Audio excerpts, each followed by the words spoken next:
Sí, vamos a orar mientras los pequeños salen a tomar su clase.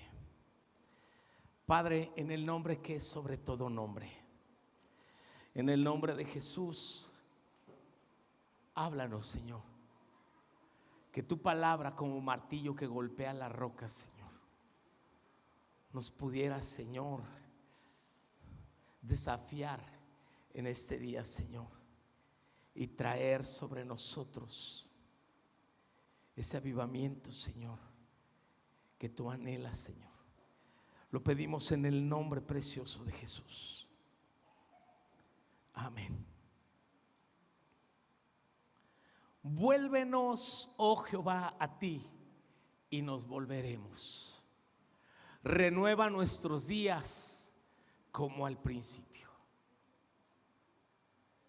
Si tú estás haciendo TCD, ¿cuántos están haciendo TCD?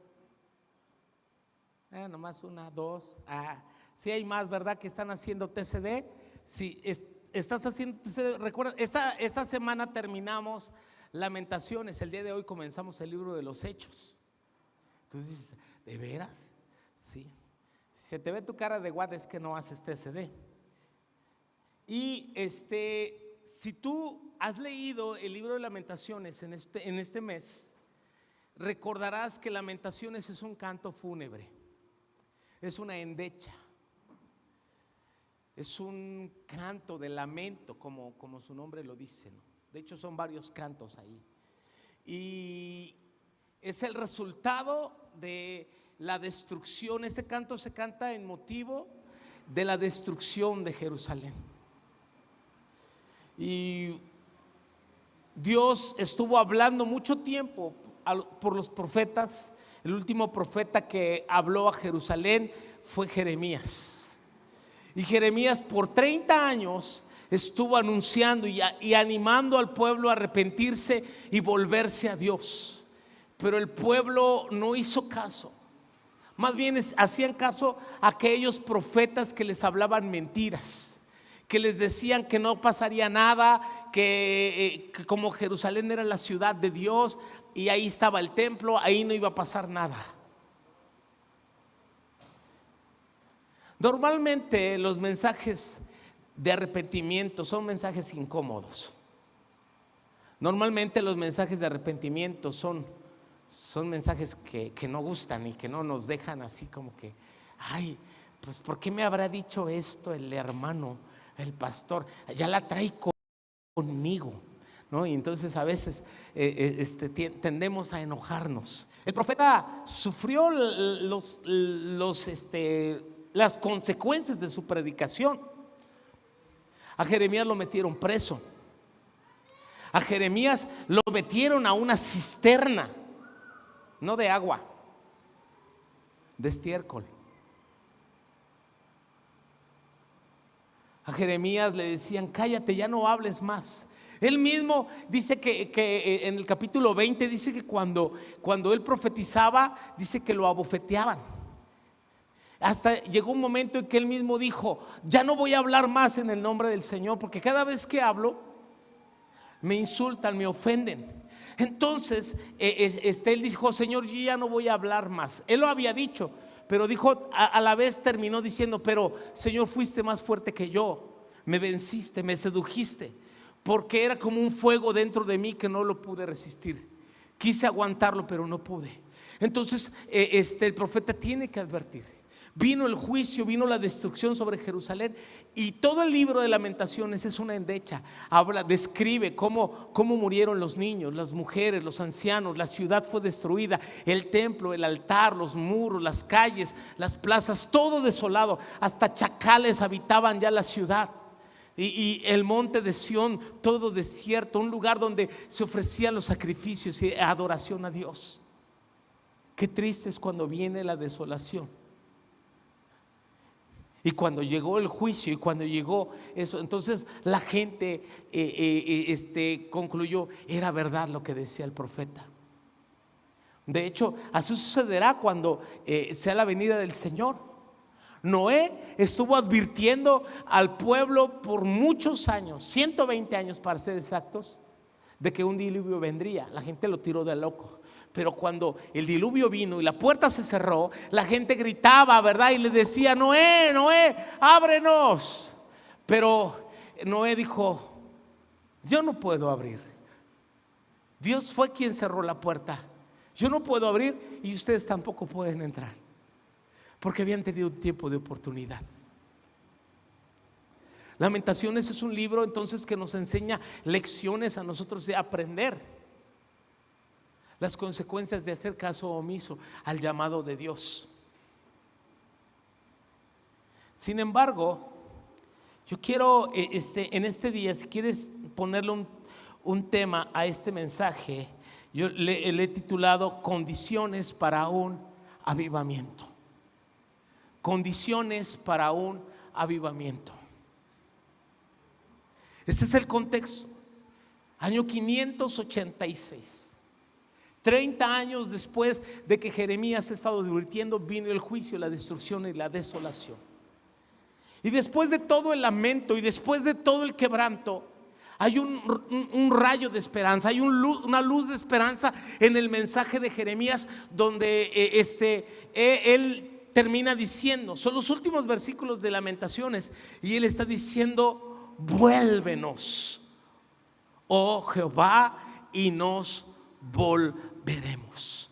Vuélvenos, oh Jehová, y nos volveremos. Así que yo he anotado tres puntos principales para reunir esas condiciones para un avivamiento. Número uno, debe haber hambre de Dios. Debe haber una hambre de Dios. Por supuesto, esa hambre es expresada cuando hay un reconocimiento, un arrepentimiento por aquello que no hemos hecho. Hambre de Dios. Cuando una persona está saciada, ¿verdad? No quiere.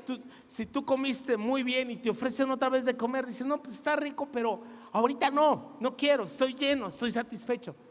El problema es cuando nos llenamos de otras cosas menos de Dios. En la vida de David hay un hecho muy singular en 1 Samuel 21:3. David se encuentra huyendo de Saúl. David con sus hombres llegaron al lugar donde estaba el tabernáculo, y ahí estaba el sacerdote Abiatar. Y David, nota lo que le dijo al sacerdote. Le dijo: dame 5 panes, ¿o qué? O lo que tengas. Sí. Cuando tú tienes hambre, te comes lo que sea. Esos chamacos remilgosos que dicen: ay, yo no como huevo, ay, no me gustan los frijoles negros, nomás los güeros. Y esos que hacen tantos panchos para comer, no se le queden viendo, pero hay muchos, o vemos, ¿no? Bueno, algunos comemos de todo, pero sabes, cuando no hay nada, cuando de plano no hay nada, te aseguro, no se dejan morir de hambre.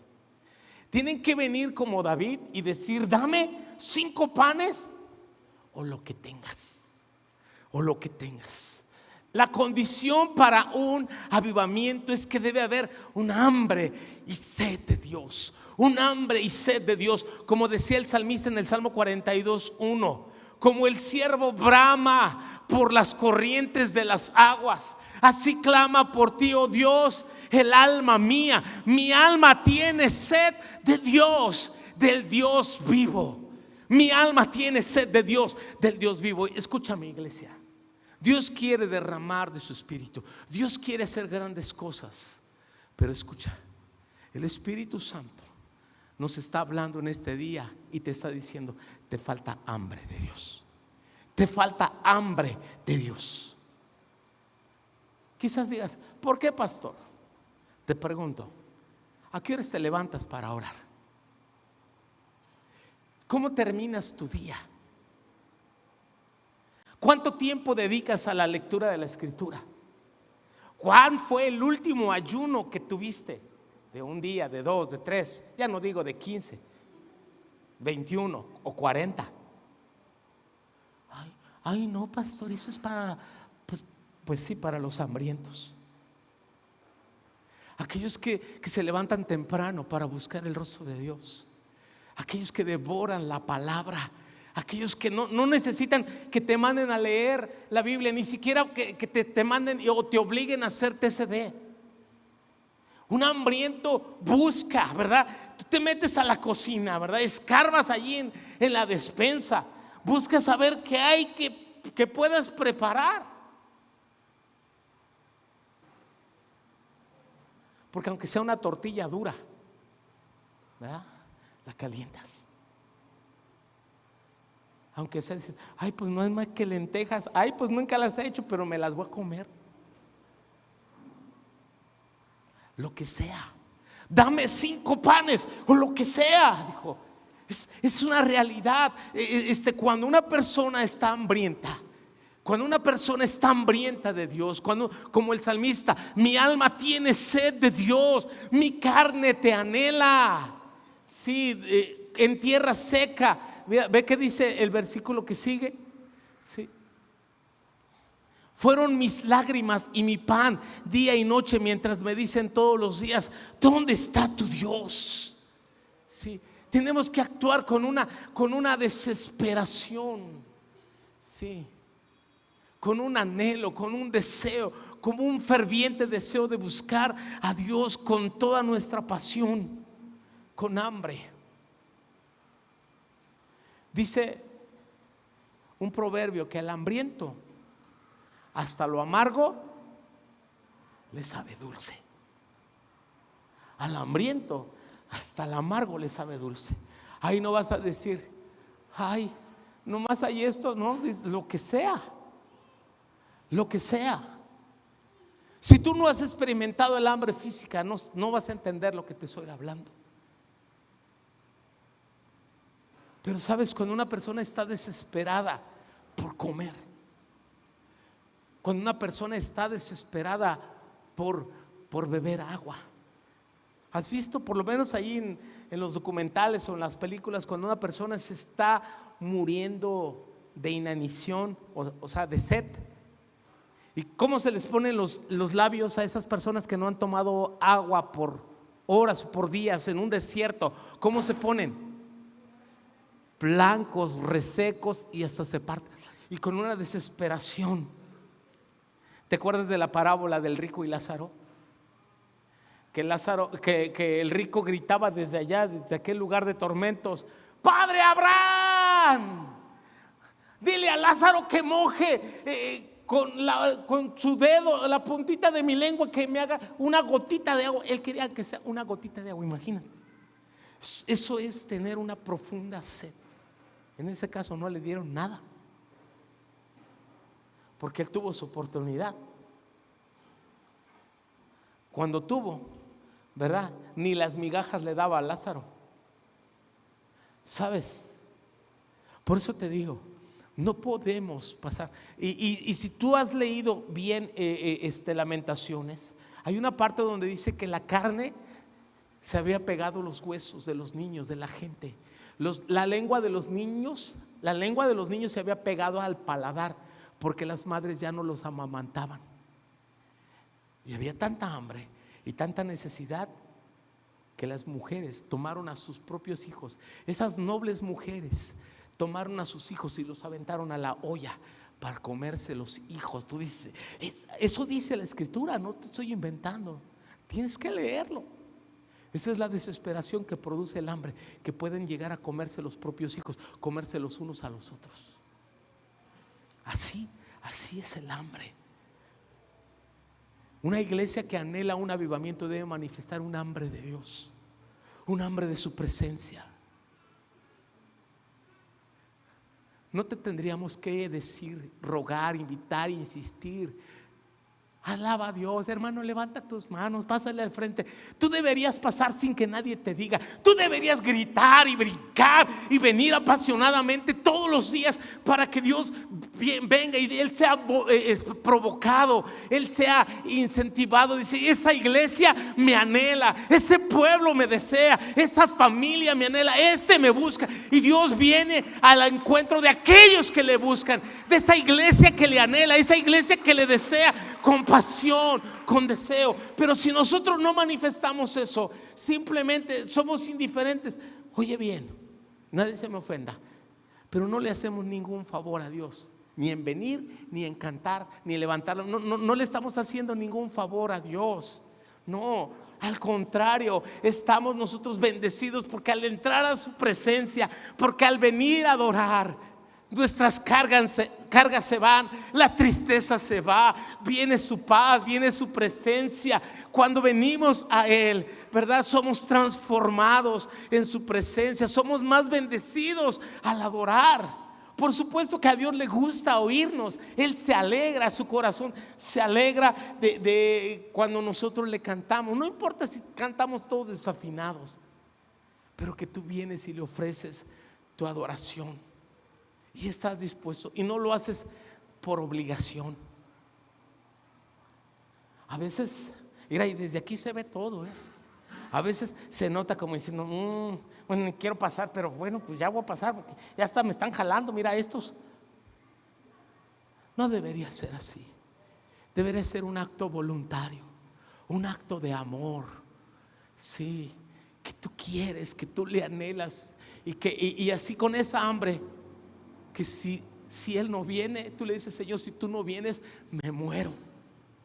Sí. Señor, sin ti la vida no tiene sentido. Sin tu presencia mi vida no significa nada, Señor. Si tú no vienes a las reuniones, Señor, todo es ruido nada más, y entramos vacíos y volvemos más cansados que nada, y no pasa nada hasta que tenemos un encuentro real, porque tienes hambre, y el hambriento le escarba, le busca, desesperado le encuentra. Y sabes, Él se va a dejar encontrar si tú y yo a Él venimos. Abiatar puso su vida en peligro, y bueno, le costó la vida haberle dado esos panes a David y haberle dado la espada de Goliat del filisteo. Claro, eso fue también por la locura de Saúl. Pero ve, David era un hombre que estaba allí, en ese lugar. Llegó a un lugar muy cercano, pero había hambre en medio de su pueblo. Y él viene: dame 5 panes o lo que tengas. Él era el futuro rey. Ahora se encuentra como un fugitivo. Y mira, y yo sé que a veces todos pasamos momentos de necesidad, momentos de persecución, momentos de tribulación. Pero llegará el momento en que Dios cumplirá aquello que ha determinado en nuestras vidas. Pero tiene mucho que ver nuestra hambre, nuestra determinación para encontrar y cumplir aquello que Dios ha dispuesto para nosotros. La segunda cosa que veo yo aquí, sí, Jeremías dijo: vuélvenos, oh Jehová, a ti, y nos volveremos. ¿Sabes? La segunda cosa que yo veo que es necesaria para un avivamiento es pasión, hambre y pasión. Tenemos que renovar nuestra pasión, iglesia. Va muy ligado. Cuando estás apasionado, no te tienen que obligar a dar un beso. A mí cada que me dicen con la pastora: beso, yo voy corriendo, ¿verdad?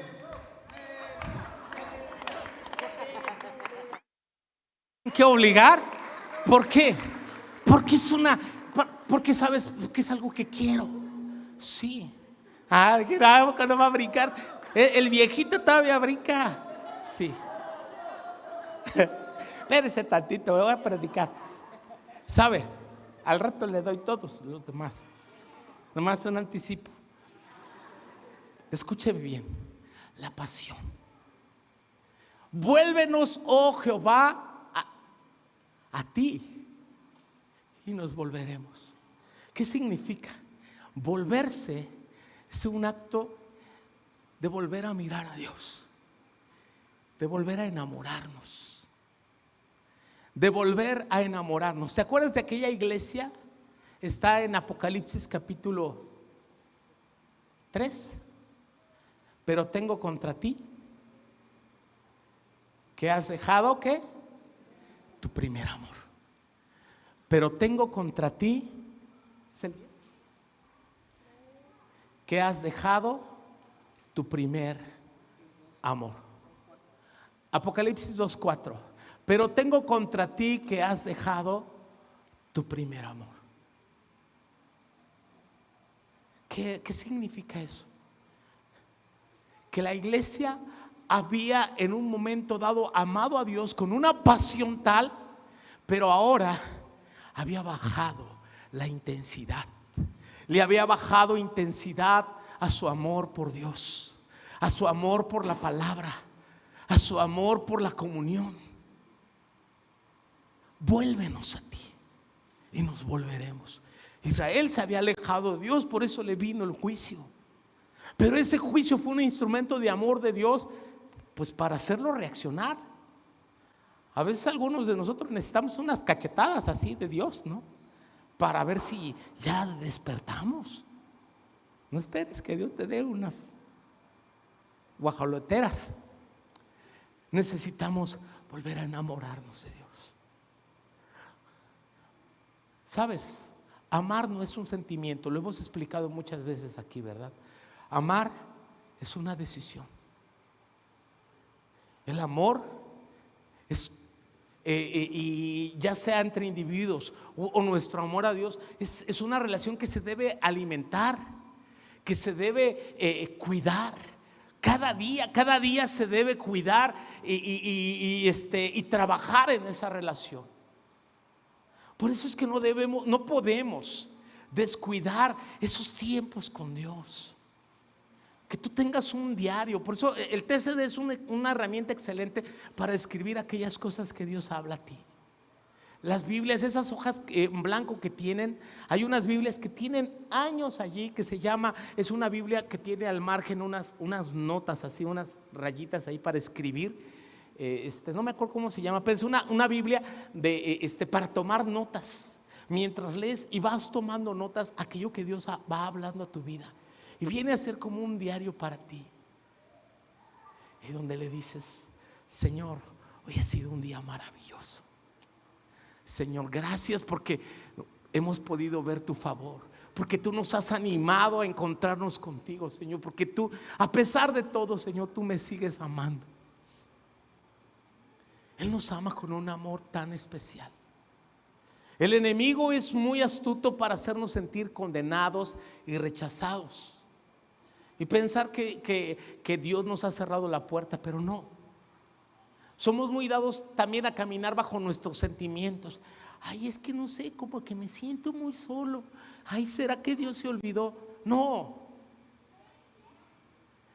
Por fe andamos y no por vista. Y Él está cerca de nosotros. Él está cerca de ti, iglesia. Está cerca de tu corazón. Él nos anhela. Como dice la Escritura, que el Espíritu nos anhela celosamente. Él nos desea mucho más de lo que tú te imaginas. Él desea mucho más de que tú estés allí cada día. Él espera escuchar tu voz. Y esa flama de amor que sea alimentada y nutrida cada día, con una pasión. Apasionados. Mira, tendrías que ver cómo se apasionan los aficionados que viven el fútbol. ¿Has visto cómo son? Yo me quedo sorprendido de esos aficionados que ahorran años para ir a ver 1, 2, 3 partidos a un mundial de fútbol. El último mundial que fue en Qatar. O sea, así tranquilamente, una sola persona para poder ir a Qatar y ver 2 o 3 partidos tendría que gastar entre 200 y 250 mil pesos mexicanos. Unos $14,000. Así para ir pobremente, para comer memelas allá y agüitas en bolsa de verdad, unos vuelos carísimos, unos hoteles que no eran hoteles, eran como unas trailers así, unas cosas, pero carísimo todo. Pero hay aficionados que gastan los ahorros de toda su vida para poder ir allá. Y luego para que pierda su selección, la eliminen bien rápido. Pero sabes, ellos no pierden la pasión. Y a pesar de todo, ellos le siguen echando. Y tú no has visto cómo ellos gritan y se forman para poder entrar a un estadio por horas, aunque llueva, aunque haga frío, para poder conseguir un boleto. Yo fui como 3 veces al estadio. La última vez que fui al estadio y prometí ya no volver a ir más, fue porque a mí me dijeron que el amigo que me invitó dijo que llevaba boletos. A la mera hora que llegamos no llevaba boletos. ¿Sabes qué? Se trataba de brincarnos en el estadio. Y fue, híjole, fue una experiencia bien terrible. Por supuesto, ¿sabes? Si te digo una cosa, estuvimos en peligro de haber muerto en ese estadio. En Ciudad Universitaria, te digo qué año, era el año 88. Yo ya iba a la iglesia. Sí. Y fue la última vez que fui al estadio. Dices, ay, pastor, ya llovió. Era una final, Robe, era una final América Pumas. No, bueno, esa vez ya fuimos con los hijos, pero sí pagamos boleto. Pero eso fue otra cosa. Mire, y déjele cuento. Estábamos, pues me dijo mi amigo, no, pues es que yo tenía la esperanza de comprar unos boletos aquí. Y sí, él tenía dinero, pero los revendedores daban los boletos carísimos. Pero alguien les dijo, no, mira, es que en el estadio de Ciudad Universitaria tiene unas partes así bajitas, está así como curvo, y por ahí se puede uno brincar. Y entonces vimos que unos estaban azotando unas rejas. Dijimos, bueno, pues por aquí entramos. Y estaban azotando unas rejas. Pero se empezó a amotinar la gente, se empezó a amotinar la multitud, miles de aficionados queriendo entrar sin boleto como yo.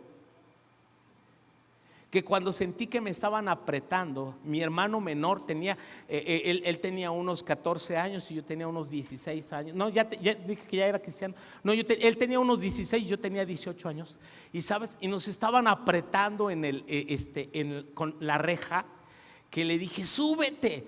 Y empezamos a escalar la reja y nos subimos a ese túnel como de 3 metros. Nos subimos y luego encima de ese túnel hay unas astas banderas. Y vimos cómo otros chapulines andaban ahí trepándose por las astas banderas y brincar al estadio.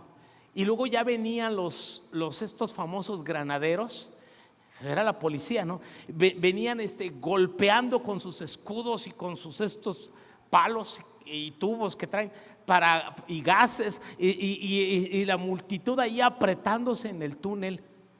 Hermanos, fue un milagro que nosotros subimos y trepamos al estadio. Intenté ver el juego de fútbol, que por cierto empataron a 0. Dije, cochino partido. Y sabes, aparte me empecé a enfocar más en lo que veía afuera. Porque sí rompieron la cadena, sí entraron por el túnel y empezó a entrar gente y gente y gente y gente y seguían apretando hacia adentro. Se hizo como un cuello de botella ahí, pero de gente, empezaron a apretar. De repente empezaron a llegar ambulancias y ya no eran patrullas, ahora eran ambulancias. Y empezaron a sacar personas heridas, asfixiadas y hasta muertos. Y yo veía cómo, te dabas cuenta cuando eran muertos, porque a esos los dejaban tirados y los cubrían, y a los heridos los subían en camillas y los metían en ambulancias y se los llevaban. Y estaba yo viendo así, ya no veía el partido, ahora yo estaba viendo otra cosa ahí. Pero en mi corazón dije, nunca vuelvo a venir a un estadio así, en esa condición. Muchos años después fuimos con nuestros hijos a ver un partido de México-España, pero sí pagamos boleto y nadie nos empujó. Pero, ¿sabes? Quería decirte cómo la gente apasionada, hace cosas bien extremas, hasta poner su vida en peligro. Yo vi a un hombre en esa escena cargar a un niño como de 5 años. Era el padre cargando a su hijo muerto en ese lugar. Yo vi a una mujer embarazada, embarazada y muerta, porque también quería entrar al estadio. O sea, fue de las cosas que más me impresionaron. Y yo decía, ¿qué hace esa gente aquí con ese niño? ¿Qué hace esa señora aquí? Pero también, ¿qué hacía yo allí? ¿Sabes? Si nosotros enfocáramos. Ahora, no es que el hombre no tenga pasión. El hombre sí tiene pasión. El problema es hacia dónde dirigimos nuestra pasión. Hacia dónde dirigimos nuestra pasión. A veces dirigimos nuestra pasión a las cosas de este mundo. A veces dirigimos nuestra pasión en los pasatiempos, o dirigimos nuestra pasión en el trabajo o en el hacer dinero. Dirigimos nuestra pasión en los juegos, en el deporte, menos en Dios. O sea, Dios no ocupa el primer lugar en nuestra escala de prioridades, y nuestro amor no está enfocado en Él. Por eso es que se fuga la pasión. Y cuando no tenemos esa pasión enfocada en el Señor, entonces vemos pasar aquellas cosas que Dios quiere hacer, porque no queremos pagar ese precio. No queremos esforzarnos más, porque se nos hace difícil. ¿Me ayudas, Chente? Cuando yo iba a ir cuando éramos novios, mi esposa y yo, y debía ir a verla, yo subía una colonia, la escalaba, como subir ustedes aquí que conocen Loma Bonita. Era como subir toda Loma Bonita y luego bajarla otra vez, pero con escalones. Ella no había pavimento, sino o escalones o tierra, ¿sabes? Pero sabes, si yo quería verla, yo tenía que ir y pagar un precio. ¿Sabes? La gente que quiere hacer algo, quiere lograr algo, va a esforzarse por lograrlo. Pero el problema es, ¿cuál es tu pasión? ¿Hacia dónde está enfocada esa pasión? Pablo le dijo a Timoteo, segunda Timoteo capítulo 1, versículo 4. Segunda Timoteo dice: ve, deseando verte al acordarme de tus lágrimas para llenarme de gozo. Síguele, ¿sí? Trayendo la memoria que hay en ti, la fe no fingida que hay en ti, la cual habitó primero en tu abuela Loida y en tu madre Eunice, y estoy seguro que en ti también. Nota. Por lo cual, ¿qué dice? Te aconsejo que avives el fuego del don de Dios que está en ti. Si parafraseamos, aviva el fuego es: renueva tu pasión. Renueva tu pasión. A la iglesia de Apocalipsis se le aconsejó: has dejado tu primer amor. Era el riesgo que estaba pasando Timoteo. Él tenía un legado de fe de su madre y su abuela. Había sido un joven ejemplar que Pablo lo llevó como su ayudante, y ahora era pastor de la iglesia de Éfeso. Era un joven pastor. Pero Timoteo estaba corriendo el riesgo. Mira, Timoteo necesitaba avivar el fuego del don de Dios que está en ti. Muchos de ustedes, iglesia, necesitan avivar su pasión. Llegar temprano a la oración, renovar tu servicio, compartir tu fe, traer a otros a Cristo, hablar de Cristo a otros, sí, involucrarte, ser apasionados, provocar al Señor con nuestra búsqueda, con nuestro anhelo de todos los días, no solamente en la reunión, sino cada día, que te vuelvas un buscador de Dios. Un buscador de Dios. Él dice: te aconsejo que avives el don de Dios que está en ti. Cuando Jeremías dijo: renueva nuestros días como al principio, se refiere al primer amor. Cantamos muchas veces: oh día feliz que Cristo me salvó. Sí, recordar aquellos días cuando comenzamos a andar en el Señor. Yo te quiero decir que jamás yo puedo olvidar el día que Jesús me salvó. Recordar la cruz, recordar que Él me salvó. Yo nunca, yo no entiendo eso. ¿Cómo es que uno puede perder su primer amor? Pero sabes, no logras entenderlo cuando has estado allí.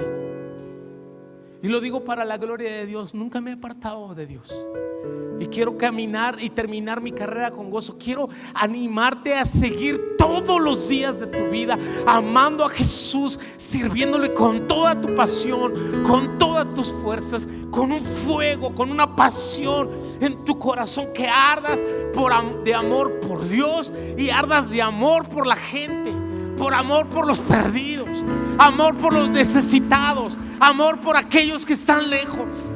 Y que digas: ¿qué puedo hacer? ¿Qué puedo hacer para agradarte? ¿Qué puedo hacer para traer frutos, Señor? ¿Qué puedo hacer, Señor, para que tú te sientas feliz? Hoy que es Día del Padre, Señor, ¿cómo puedo alegrar tu corazón? ¿Cómo puedo hacer feliz a papá? Justo hoy recordaba que mi papá murió con una carga, mirándome a los ojos. Yo estaba allí junto a su cama, tomándole la mano cuando mi papá murió hace 40 años. Y yo sé que él tenía una carga que él quería decirme. Unos días antes me dijo: te encargo a tu mamá, a tu hermano. Unos meses atrás que fue a buscarme mientras yo andaba de vago, literalmente andaba en la calle. Era la madrugada cuando fueron a traerme él y mi mamá. Y cuando yo lo vi parado allá, en otro tiempo yo me hubiera echado a correr. Si era mi mamá, me iba a echar a correr. Mi mamá me daba de palazos. Dije: pues ahorita no me alcanza. Pero ese día estaba mi papá. Eran como 4 calles desde la casa de mis abuelos a ese zocalito del pueblo donde estábamos. Cada calle, de esquina a esquina, mi papá se tenía que sentar de 5 a 10 minutos para poder seguir caminando. Me dio una pena ver a mi papá caminar hasta ese lugar, porque yo supe lo que significaba para él ir por mí. 13 años en medio de vagos, de viciosos allí. Y yo sé que él tenía esa carga, porque él me dijo: hijo, ¿qué va a ser de ti cuando crezcas? Él sabía que no tenía mucho tiempo de vida y decía: este cabezón, ¿qué va a ser de él? Yo le he dicho tantas veces a Dios: Señor, si tú pudieras decirle a mi padre que su hijo no es un vago, un vicioso o un drogadicto, que nunca ha estado preso, que por la gracia y la misericordia de Dios fui alcanzado, perdonado, que me dio una familia, que me dio una razón para vivir en Cristo, que le sirvo y estoy comprometido a ser un padre amoroso y fiel, un esposo. Pero, o sea, ¿te imaginas? Yo no puedo hacer volver el tiempo atrás y que pudiera ver, hoy pudiera ver, mi padre puede ver a su hijo. Pero tú y yo sí podemos hacer feliz el corazón de Dios y el corazón de tus padres, apasionándonos por Él, siendo de veras buenos hijos, como buenos hijos de Dios, amándole, siendo sinceros. Por eso, la tercera cosa que yo veo que necesitamos es compromiso, hambre, pasión y compromiso. Estaba orando esta madrugada y Dios me dio estas 3 palabras. Yo las veía mientras oraba. Le digo: Señor, dame una palabra que tu iglesia pueda oír, que tu iglesia pueda recibir. Y eran estas 3 palabras: hambre, pasión y compromiso.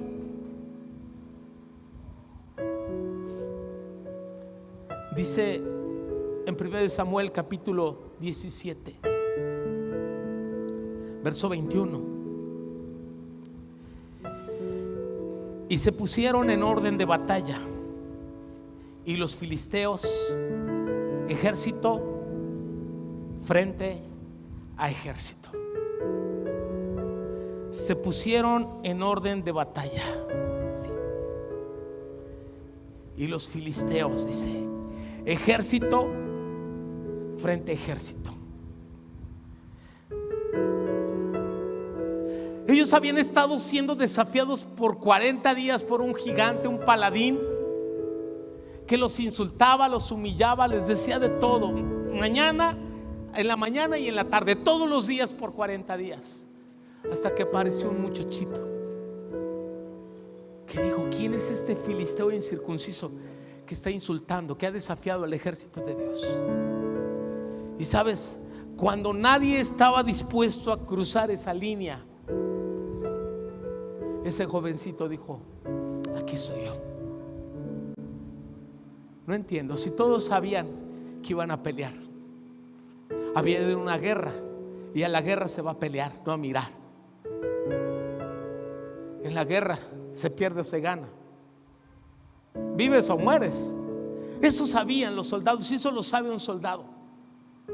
Escúchame bien, para enlistarnos en el ejército de Dios necesitamos un compromiso de darlo todo por Él, de darnos todo a Él.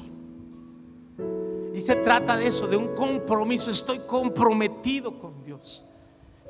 Se necesita una iglesia que provoque un avivamiento, aquella que está dispuesta a enfrentar los enemigos de Dios, al enemigo del pueblo de Dios, enfrentar el pecado, a pelear, a defender el honor de Dios y el honor de su pueblo con su propia vida. Eso habla de compromiso, de gente que se para y está dispuesta a enfrentar. Esto es compromiso, de decir: aquí me planto y de aquí no me mueve nadie, y aquí voy a estar, y aquí voy a permanecer. O sea, es costoso, sí. Habla de esfuerzo, sí. Habla de todo, iglesia. Se trata de poner todas nuestras canicas, de poner todo nuestra vida. Aquí estoy. Por supuesto, si lo vemos en el plano físico, ¿qué era aquel niñito o aquel jovencito? ¿Qué era ante aquel gigante que lo rebasaba en fuerza, en altura, en equipamiento, en experiencia, en todo? Los estadistas dicen que David tenía el 0.2% de probabilidades de ganar a Goliat. 0.2%. Pero lo único que Dios buscaba, uno comprometido, alguien dispuesto, alguien que dijera: yo. Y vaya, hasta el rey había aumentado la oferta. Le daría la mano de su hija. Cuando a David le dijeron: no, pues si le van a dar la mano de su hija, vas a ser yerno del rey. Y dijo: la hija del rey. Híjole, yo lo pensaba hacer gratis, pero por la hermanita esa, pues con más ganas. ¿Sabes? Y te voy a decir una cosa, dicho sea de paso: cuando tú eres comprometido con Dios, también recibes una buena recompensa de Dios. Porque Dios no es injusto. Dios no es injusto para enviarte con las manos vacías. Dios no es injusto. ¿Te acuerdas de Ruth? ¿Te acuerdas que Ruth fue y se acostó a los pies del boz? Y el boz dijo: ay, mamacita, qué bueno que viniste y no fuiste con los más jóvenes. ¿Y sabes qué hizo vos? Ese día le dijo: espérate, mija, no vayas con tu suegra, no vayas con las manos vacías. Échame para acá tu costal. Y le echó un costal que quién sabe cómo lo cargó aquella hermana, como hormiga iba cargando su costal lleno de grano. Porque ella dijo: ¿sabes qué reconoció vos? Porque esta acción que has hecho supera a la primera. ¿Cuál era la primera? Que ella había renunciado a su pueblo, a su casa, a sus dioses, para venir con su suegra y estar dispuesto a trabajar por ella. pero ahora estaba renunciando a su prestigio y a todo, dispuesta. ¿Sabes qué significaba acostarse a sus pies? Estoy dispuesta a casarme contigo, o si no, tómame como esclava, haz lo que quieras de mí. Ella estaba dispuesta. Por supuesto que no solamente le dieron un costal de grano, ¿sabes? Después era la dueña. Primero empezó a recoger los rastrojos, lo que recogía de la cosecha, como una extranjera. Pero unos pocos meses después, Ruth era la patrona de todas aquellas tierras, era la dueña de aquello, porque ella se dio todo. Y ella fue una mujer comprometida y recibió todo. ¿Sabes?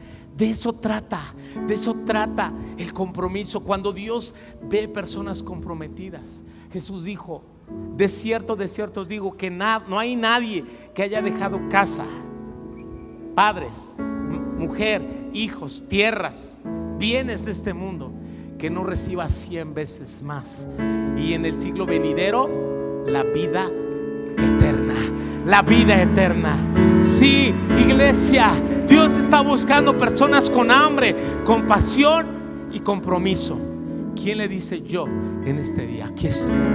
Póngase de pie, es su determinación, y que tomemos acciones en este día para cambiar la historia y cambiar el rumbo. Dios quiere enviar un avivamiento a esta tierra. Dios quiere enviar un avivamiento sobre nuestra nación, y tú y yo somos ese instrumento. Él quiere volver a escuchar tu voz, cantar en las mañanas, tomar tu guitarra, tomar tu instrumento, retomar tu servicio, empezar a involucrarte más. Tú sabes aquello que has descuidado. Vamos, iglesia, es un buen día hoy para renovar nuestros votos, para renovar nuestro compromiso. Vuélvenos, oh Jehová, y nos volveremos. Vamos, levanta tus manos, dile: vuélvenos, vuélvenos, oh Jehová, y nos volveremos. Vuélvenos. Sí, que sean nuestros días como al principio. Sabes, avivamiento es volver a vivir. Avivamiento es un nuevo comienzo. Avivamiento es un nuevo comienzo, una nueva pasión, nuevas fuerzas, nuevos bríos, nueva visión, fuerzas renovadas, iglesia. Sí, recursos, todo lo que Dios quiere hacer contigo, conmigo. Él nos está hablando en este día. Él te quiere decir: vuélvete a mí, vuélvete a mí, vuélvete a mí. Sí, vuélvenos, Señor, y nos volveremos. Vuélvenos y nos volveremos, Señor, en el nombre precioso de Jesús. Sí, aquí estamos. Vamos, ora delante de Dios.